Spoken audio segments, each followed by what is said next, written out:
예, 지금 이 시각 헌재에서는 마지막 변론기의 절차가 진행 중입니다. 쟁점이 되는 사항, 판결 이후 우리 사회의 모습을 들여다보기 위해 모셨습니다. 이헌환 전 헌법재판연구원장이자 아주대 법학전문대학원 교수님 오셨습니다. 안녕하세요. 예, 안녕하십니까. 예, 헌재 재판연구원장은 그럼 언제 지내신 건가요? 제가 21년 9월부터 23년 9월까지 예. 2년 동안 재직했었습니다. 아, 그렇군요. 예. 그러면은 박근혜 대통령 탄핵 때는 아니었고 그때는 예, 그 이후에 이제 지내셨고요. 오늘 저희가 이제 모신 이유는 특히 이제 헌재 경험이 있으신 분을 저희가 꼭 모시고 싶었어요. 왜냐하면은 헌법재판소의 어떤 과정들 이런 것들에 가장 좀 잘 말씀해 주실 수 있는 분이 또 아닌가. 그래서 교수님 오늘 모시게 됐습니다. 일단 오늘 마지막 이제 변론 기일이니까 오늘 국회 측에서 2시간, 윤석열 변호인단 측에서 2시간, 그리고 정청래 이제 소추단 위원장 그리고 윤석열 대통령 이제 발언을 이렇게 하는 걸로 지금 계획이 됐는데 현재는 지금 국회 측은 끝나고 윤석열 대통령 측에서 지금 발언을 하고 있습니다. 그래서 제가 중간중간에 좀 말씀을 드릴 텐데 일단 국회 측에서는 이거 만약에 탄핵 기각되면은 대통령 복귀하면은 두 번, 세 번 또 계엄령 할 수 있다. 이런 우려를 지금 표했고 변호인단 측에서는 지금 야당의 폭주로 계엄을 할 수밖에 없었던 상황들 뭐 이런 것들을 좀 설명을 하고 있더라고요. 좀 이거 전체적으로 좀 어떻게 좀 보시고 계신지 궁금합니다. 사실 국회 쪽에서 하는 우려, 그 계엄 말하자면 탄핵을 기각한다고 하면 예. 이번 그 12.3 계엄 선포 자체를 인정하는 것이 되는 거고 그렇다면은 현 단계에서는 계엄이 해제되긴 했으나 이후에 또 이와 유사한 형태로 계엄을 다시 할 수 있는 가능성도 충분히 있다라고 생각을 하는 것 같습니다. 예. 그리고 또 그런 상황이 다시 또 전개가 된다라고 하면 아마도 12.3 계엄 선포보다는 완전히 다른 방식으로 또 계엄 선포될 가능성이 또 있을 것이고. 그러니까 왜냐하면 지금 현재는 야당이 뭐 192석이니까 거의 3분의 2 수준으로 있고 그 야당은 이제 결국 국민들이 그 국회의원들을 선출을 해 준 것이기 때문에 야당의 입장에서도 그 3분의 2에 가까운 그 다수의 국회의원들이 윤석열 정부에 대해서 강하게 어떤 정책이라든가 혹은 또 여타 다른 방식으로 견제 수단을 쓸 것이고 그렇게 됐을 때 지금까지 그 윤석열 대통령의 지금까지의 그 상황으로 볼 때 또한 윤석열 대통령도 또 거기에 고분고분할 것 같지는 않거든요. 그렇게 되면은 결국은 행정부와 국회의 권력이 서로 계속 충돌하는 양상으로 갈 것이고 그렇다고 한다면 강력한 수단을 쓸 수 있는 쪽은 대통령 쪽이기 때문에 예. 그렇다면은 또다시 또 어떤 제2의 계엄이라든가 뭐 또 다른 어떤 수단들 그 외에 또 뭐 다른 수단들이 또 있을 수 있습니다만 예. 그런 방법들을 또 쓰지 말라는 법도 없을 것이고 그런 그 어떤 우려 같은 것들에 대해 이제 비추어 봤을 때 헌재도 아마 그런 부분들을 한번 고려를 하지 않겠느냐 하는 생각을 좀 해봅니다. 알겠습니다. 그 전망에 대해서는 저희가 조금 뒤에 얘기를 해보고 그동안의 과정에 대해서 하나하나 좀 짚어보도록 할 텐데요. 처음에 이제 이제 탄핵 소추가 국회에서 되고 그런 다음에 헌재로 넘어왔는데 그 다음에 내란죄 부분을 이제 국회 측에서 빼겠다라고 해서 이게 뭐 안고 없는 찐빵이냐 사기 탄핵이었다 막 이런 얘기들이 막 굉장히 많이 정치권에서 나왔어요. 이 형법상의 내란죄 성립 여부를 다투지 않기로 한 것이 이게 좀 어떻게 보셨는지. 그 부분은 이 탄핵 심판이라고 하는 그 성격을 제대로 이해하지 못한 결과입니다. 아, 그런가요? 탄핵 심판이라고 하는 거는 징계 절차입니다. 예. 일반 공무원들의 경우에는 예컨대 뭐 5급이나 뭐 이런 등등의 하위직인 경우에는 비리가 있거나 위헌위법인 행위를 했다 그러면은 그 국가공무원법에 보면은 그 제10장에서 징계라는 것이 기본법으로 정해져 있는데 고위직인 경우에는 그런 징계 절차를 거칠 수가 없습니다.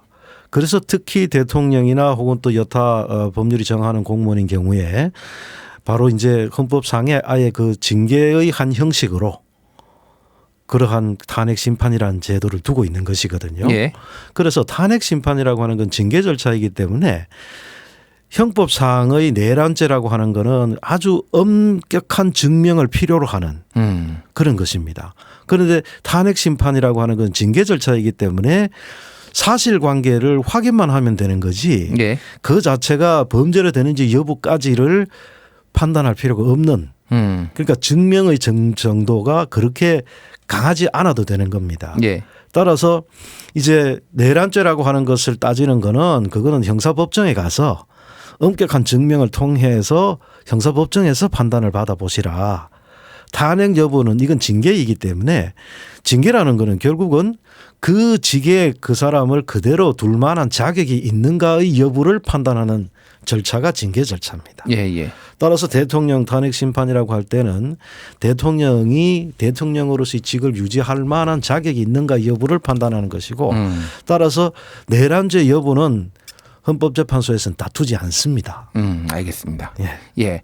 첫 번째 쟁점, 그러니까 내란죄 여부 성립, 그러니까 내란죄를 이제 여기에서 담아야 되는지 말아야 되는지에 대해서는 내란죄를 담을 필요 없다. 형사상 그거는 형사법정에서 할 일이라 말씀하셨고요. 두 번째 그동안 이제 쟁점이 하나가 있었는데 이 헌재에서 비상계엄 관련자들의 피의자 신문조서. 피신조서라고 네, 보통 피신조서. 얘기하죠. 요거를 증거로 쓸지 채택할지 여부가 쟁점이었는데 윤석열 변호인단 측에서는 이거는 형사소송법이 개정이 돼서 형사소송법이 개정된 거는 예전에는 검찰에서 진술한 것은 이게 법정에서 증거로 채택이 됐지만 이제는 번복할 수 있게 그렇습니다. 이렇게 됐기 때문에 이거를 어떻게 증거로 쓸 수 있느냐 이거는 문제가 있다라는 주장을 계속했거든요. 헌법 전문가로 보시기에는 어느 쪽이 좀 더 맞는 얘기인가요? 사실 그 부분에서는 그 앞서 말씀드린 것처럼 탄핵 심판 절차가 징계 절차라고 하는 것이고 징계 혐의 사실에 대한 확정이 무엇보다 중요합니다. 예. 그래서 사실 인정을 위한 자료로서 지금까지 예컨대 검찰이라든가 뭐 국방부 검찰단이나 이런 등등에서 언급돼 있는 본인이 진술하고 또 그것을 확인을 한 다음에 본인이 그것을 인정한 본인이 진술했다라는 사실이기 때문에 그러한 자료들을 이제 송부촉탁을 해서 그 자료들을 가져와서 과연 지금까지 이 탄핵 소추가 되어 있는 그 소추된 원인된 사실들이 어떤 것이냐. 그러니까 그 자체로 사실 인정을 위해서 필요한 자료들을 이제 그 보는 것이기 때문에 예. 예컨대 형사소송법상에서 피신조서를 갖다가 그 법정에서 번복할 수 있도록 하는 이건 말 그대로 형사법정입니다. 형사법정에서 그렇게 해서 그거를 판단하면 되는 것이고 탄핵 심판 절차에서는 관련된 자료들을 가져와서 그 관련된 자료들에서 사실을 인정할지 말지 여부는 예. 전적으로 재판관들의 판단에 따라 달려 있습니다. 자유심정에 의한 것이죠. 그렇기 때문에 이 피신조서를 형사소송법에서는 채택하지 효력을 인정하지 않는다 이렇게 하더라도 탄핵 심판 절차에서 혐의 사실을 정하는 것은 그 정도로 엄격한 증명을 하지 않더라도 예. 객관적으로 확인되어 있는 많은 사실들을 기초로 해서 사실을 인정할 것인가 말 것인가 여부를 판단하는 겁니다. 알겠습니다. 네. 그러니까 이거 피신 조서를 증거로 채택하더라도 그거를 뭐 100% 다 믿거나 그거로 꼭 판단을 내린다는 게 아니라 종합적으로 이거저거 증거까지 그렇습니다. 다 종합해서 재판관들이 판단을 내리는 맞습니다. 거잖아요. 그러니까. 예, 그 헌법재판관님들의 그 자유심정에 따라서 지금까지 언급되어 있는 뭐 예를 들어 영상이라든지 혹은 또 뭐 많은 관련자들의 진술이라든지 이런 걸 볼 때는 소추 사유에서 어떤 사실은 인정할 만하구나. 예. 그거를 이제 자유심정으로 판단을 하는 겁니다.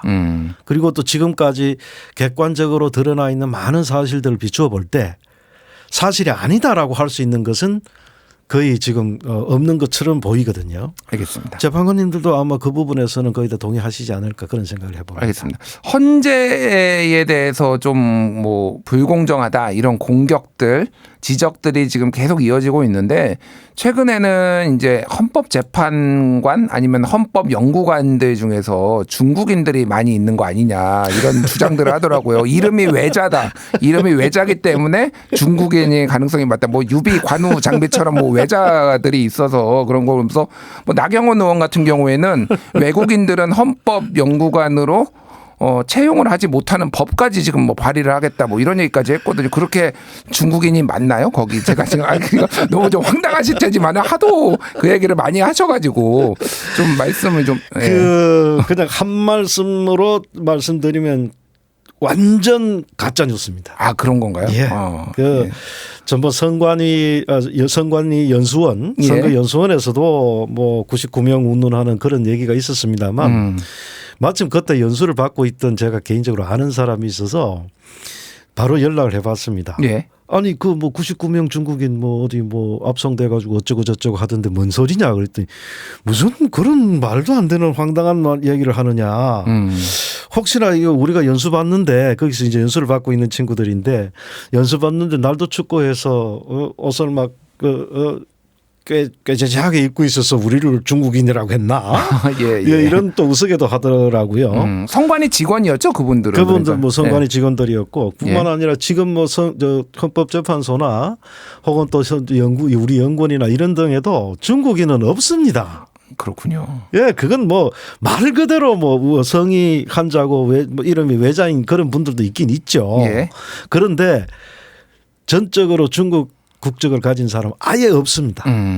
예를 들어서 이제 중국이나 이런 데서 이제 연수를 와서 우리 연구원이나 혹은 또 헌법재판소의 뭐 제도가 어떠냐 하는 제도 연구를 위해서 잠깐 들르는 그것도 잠깐이라 해봤자 뭐 기간도 뭐 그렇게 길지도 않습니다. 예. 뭐 2, 3일이라든지 잠시 방문하는 그런 인원들은 있을 수 있었어도 예. 지금까지 중국 국적을 가진 사람이 우리 연구원이나 재판소에 재직한 경우는 없습니다. 알겠습니다. 예. 예. 하도 얘기가 많이 전적으로 나와서 가짜 뉴스입니다. 예, 좀 너무 이게 황당하셔서 많이 웃으셨는데 어쨌든 이것도 못 믿으시는 분들이 있어서 제가 오신 김에 여쭤본 겁니다. 예. 자, 윤석열 대통령 측에서 이제 주장하는 게 지금 이게 통치행위다. 대통령의 고유 권한이다. 이런 얘기를 굉장히 많이 하고 있거든요. 통치행위라는 개념이 이제 예를 들면 이제 그 입헌주의나 법치주의가 발전하는 과정에서 예를 들면 예전에 이제 군주가 이제 지배를 했었으니까 예. 그 군주로부터 과거에는 군주가 마음대로 했는데 이제 입헌주의나 법치주의 되니까 이제 법대로 하시오. 이렇게 된단 말이에요. 그런데 군주는 과거에 해오던 일들이 있어가지고 야 이런 것까지 내 법대로 하란 말이냐. 이거는 법에서 관련 없는 부분 아니냐. 예. 내 마음대로 할 수 있는 거 아니냐. 그런 뜻으로 통치행위라는 개념이 만들어졌습니다. 그런데 그것이 통했던 시대는 19세기 말 20세기 초에까지만 적용이 됐고 예. 2차 대전이 끝나고 난 이후에는 통치행위론이라고 하는 것에서도 말 그대로 이 국가의 리더라고 하더라도 그 사람이 임의대로 법에서 적용된 대로가 아니라 법의 간섭을 받지 않는 임의로 할 수 있는 행위라고 하는 부분이 굉장히 축소됐습니다. 없지는 않습니다. 뭐 예컨대 그 대통령이 장관한테 장관을 임명하는 과정에서 대통령이 임의로 하는 행위라든지 그 법의 제약을 받지 않는 부분이 없지는 않는데 오늘날에 있어서는 통칭이라는 개념 자체가 거의 폐기된 이론입니다. 그렇군요. 일단 뭐 비상계엄 뭐 헌법에도 이제 계엄 얘기가 나와 있고 그러니까 계엄법이라는 게 있어서 거기에 어떤 요건에 따라서 계엄을 발동할 수 있는지가 다 정해져 있으니까 그거에 따라야 되는 거잖아요. 당연합니다. 예. 그렇군요. 알겠습니다. 이제 논란이 되는 게 또 국무회의를 제대로 거치지 않았다라는 건데 법에 따르면은 비상계엄을 하려면은 국무회의를 거치고 그런 다음에 국회에 즉각 통고해야 된다. 이렇게 돼 있거든요. 맞습니다. 헌법 지금 규정이 있죠. 예, 지금 뭐 종합해 보면은 국무회의 성사 여부를 제가 판단하기는 어렵지만은 시작도 없었고 끝도 없었고 한덕수 총리는 간담회 형식이었다라고 얘기를 했고 뭐 이런 거를 종합해 봤을 때 이거를 국무회의가 열렸다고 보기는 좀 어렵다고 본다면 이것도 좀 위법적이었다라고 헌재에서 볼 가능성이 높은 건가요? 절차적인 측면에서 볼 때에 당연히 국무회의의 존부에 관해서 헌법재판소에서 판단을 하실 겁니다. 네. 근데 좀 그 과거에 쓰라린 기억입니다만 80년에 5.17 비상계엄 확대 조치를 할 때 그때도 국무회의는 있었습니다. 그것도 국가기록원에 가서 여러분들 찾아보시면 그러니까 전두환이 그 5.17 비상계엄 확대 조치를 할 때도 국무회의가 있었습니다. 그런데 이번에는 국무회의라고 할 수 있는 어떤 실체 부분이 전혀 이게 있다고 말할 수가 없는 겁니다. 예. 참여했던 뭐 총리부터 시작해서 뭐 그걸 국무회의라고 생각한다라고 하는 분조차도 그러면 기록을 내놔봐라. 원래 국무회의를 하려고 그러면은 국무회의 심의를 위한 그 심의령에 따라서 규칙에 따라서 정해지도록 하고 개의를 하고 그 다음에 의정관이 그 반드시 기록을 합니다. 예. 그런 다음에 최종적으로 이제 그 종료되면 각 참여했던 국무위원들이 부서를 하도록 돼 있거든요. 아무것도 없는 겁니다. 기록 뭐 그런 거 뭐 종이 한 짝이라도 있느냐 아예 없다는 겁니다. 기록 자체가. 예, 서명을 한 것도 없죠. 그러니까요. 예. 그렇다면은 이건 국무회의 자체가 부재였다. 그렇게 판단할 수밖에 없는데 뭐 몇 분은 국무회의라고 생각한다라고 하는 분이 있긴 했습니다만 그분들이 그렇게 강변을 하더라도 예. 실제로서의 국무회의에 관한 어떤 예를 들어서 누가 뭐 녹음을 해놨다든지 단지 그거를 기록을 옮겨 적지 못했을 뿐이다 하는 것 같으면 국무회의라고도 할 수 있겠는데 어떤 근거되는 자료도 지금 제출하지 못하고 있습니다. 알겠습니다. 자, 포고령 얘기도 한번 여쭤볼게요. 포고령에 보면은 1호가 일체의 정치활동 금지가 적혀 있는데 계엄법에 따르면은 그러니까 이 계엄액이 적용되는 게 행정부와 사법부는 적용이 되지만은 입법부는 이게 대상이 아니라고 그러니까 정치활동을 금지할 수 없게 지금 되어 있거든요. 그래서 이것도 이제 위헌이다, 위법이다 이런 얘기가 나오는데 이건 좀 어떻게 보십니까? 헌법에서 명시하고 있는 것이 예. 계엄이 선포된 경우라도 정부와 법원의 그 권한에 대해서는 계엄을 통해서 어떤 권한에 대한 제한을 가할 수가 있습니다. 예. 그런데 국회의 권한에 대해서는 결코 이거를 관여할 수가 없습니다. 쉽게 말하면 국회는 건드리지 말라는 뜻입니다. 왜 그러냐면 계엄 선포되고 난 다음에 그 계엄을 지속할지 혹은 또 해제할지에 관하여서는 국회가 해제를 요구할 수 있도록 헌법에 규정되어 있기 때문에 국회 자체가 그런 계엄 해제를 요구할 수 있는 여건을 용납하지 못한다면 국회 예. 자체가 그것을 할 수 있게 하지 못한다면은 그 명백히 헌법에 위반되는 겁니다. 그런 의미에서 본다면 예컨대 이번에 뭐 국회 침탈이라든지 뭐 국회 질서 유지라는 표현을 썼습니다만 국회에 뭐 의원들 끌어내라라고 하든지 뭐 이런 등 모이면 안 된다. 이 자체는 정면으로 헌법에 위반되는 것이고 네. 거기에서 국회의원을 끌어내기 위한 근거로서 포고령에서의 국회 뭐 등등의 정치 활동을 금지한다라고 한 말하자면 국회에서 사람들이 모여서 해제 결의를 하려고 회의를 진행하면 그 자체가 금지되는 정치 활동이다. 포고령 위반이다. 이런 이제 논리를 이제 대기 위해서 국회 그 포고령 1항에다가 그 정치 활동 금지라고 했는데 그 자체가 헌법에 위반되는 겁니다. 알겠습니다. 명백히. 그래서 네. 말씀하신 대로 연장선상으로 국회를 군을 보내서 국회를 이제 통제하려고 하거나 정치인들을 체포하려는 것도 다 위법적이고 위헌적이다. 위법적입니다. 알겠습니다. 예. 자, 이제 요 남은 일정들에 대해서 좀 여쭤봐야 될 것 같아요.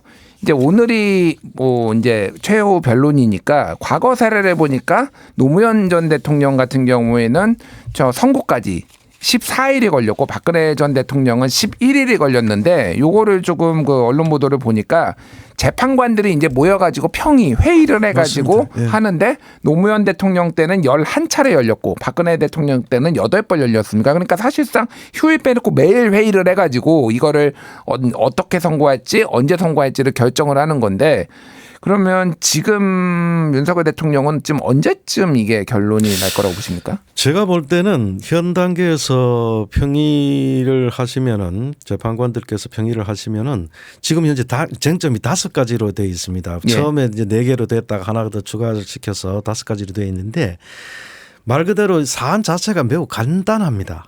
그리고 또 서로 간의 의견이 서로 충돌할 만한 그런 그 내용도 별로 없습니다.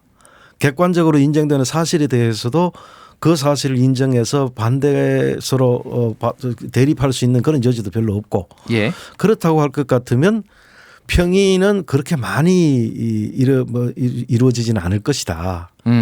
그렇다면은 이제 결정문 정리하고 그거를 회람하고 하는 며칠의 시간 정도만 더 필요하다고 보면 예. 저는 뭐 개인적으로는 아마 열흘 정도면 되지 않을까. 열흘 이내로도 가능하지 않을까 하는 생각도 해봅니다. 아, 열흘이라면은 지금 뭐 달력을 보니까 그러면은 한 3월 7일? 7일 정도라고 보면 되겠죠. 이게 공교롭게도 그 전에도 보면은 다 금요일 날 선고가 내려졌더라고요. 이 탄핵과 관련해서 그 두 대통령이. 네, 그러면은 그렇습니다. 3월 7일도 금요일이거든요. 저도 그럴 가능성이 조금 있지 않느냐 혼자 생각으로 좀 해보고 있습니다. 아, 그렇군요. 뭐 예. 3월 14일 말씀하시는 분들도 좀 있던데. 그 정도에까지 시간이 걸리지 않을 거라고 봅니다. 아, 그렇군요. 그래서 굳이 넘긴다면 14일, 11일, 7일 혹은 11일 저는 두 날짜를 생각해 보고 있는데 조금 더 예를 들어서 뭐 14일 그래서 그 다음 주 이제 금요일 이 정도로 생각을 한다면 아마도 그거는 이제 그 헌재 자체에서 예. 예컨대 뭐 60일 이내에 또 다음 대선이 있어야 되기 때문에 만약에 이제 인용한다면 그 대선이란 날짜를 그 고려한 뭐 왜냐하면 5월 초에 또 연휴가 또 뭐 이어져 있고 한 예, 그런 예. 것도 있고 해서 그러니까 그때 또 그 선거가 끼면은 그때 연휴 때문에 다 대선을 안 하고 다 해외여행 갈 수도 있다 뭐 이런 우려까지 또 나오더라고요. 그러니까. 예, 뭐 그럴 수도 있죠. 그래서 60일 이내 그러면 이제 7일 날 하게 되면은 아마도 이제 제 생각에는 4월 30일이나 5월 1일 정도가 이제 대선이 되고 왜냐하면 2일 이제 그 워크데이니까 예. 그다음에 연휴가 이어지고 대통령 선거 마치고 바로 뭐 연휴를 간다든지 뭐 이렇게 될 가능성이 있지 않을까 하는 생각이고 예. 11일 날 이루어진다면은 5월 9일 정도로 이제 다시 또 5월 9일이 60일째 되는 날입니다. 예. 그래서 대선일이 정해질 것 지지도 않겠느냐. 그리고 60일 이내이기 때문에 날짜를 좀 당겨도 상관없습니다. 그러니까 꼭 60일에 꼭 맞춰야 되는 건 아니잖아요, 그럼요. 사실. 그러니까 예. 최대한 이제 이 선거 기간을